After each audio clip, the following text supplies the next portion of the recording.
Tuturuan kita ng diskarte kung paano kagad maubos itong 10 pack na nasa steamer. Bali mga tol, dun nga pala sa mga matagal ko ng followers, matagal na sigurong napanood o nakita na siguro yung mga video clips na ilan sa nasa video na to. Ito kasi mga tol, last school year pa nung may eskwela pa o yung may pasok pa yung mga bata. Kaya kung makikita nyo sa video, meron tayong mga customer na mga estudyante talaga. At inumpisahan ko nga pala yung araw na to mga tol sa paghuhugas ng mga kagabitan sa food cart. Hindi ko na kasi nahugasan ito nung gabi. Medyo inaantok na rin ako at pagod. Kaya ditong umaga ko na lamang to nahugasan.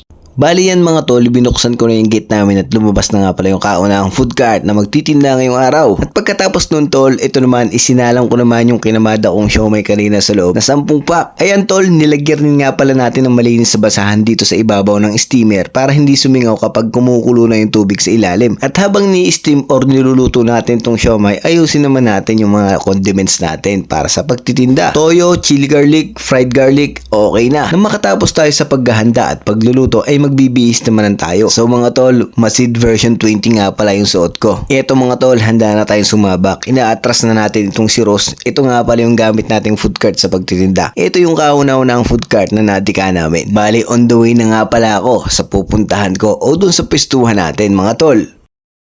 At yun mga tol, nakalapag na nga pala tayo dito sa pistuhan natin at saktong-sakto nag-aantay na sa atin yung mga estudyante. Kaya naman nakapagbueno mano kagad ako. Kitang-kita nyo naman tol sa video kung gaano tayo kabilis magtinda. Bali sa gusto nga palang mag-apply kung gaano ako kabilis sa video na to, dapat ganun din kayo kabilis. Kung hindi kayo ganito kabilis magtinda, wag na lang. Hahanap na lang ako ng iba.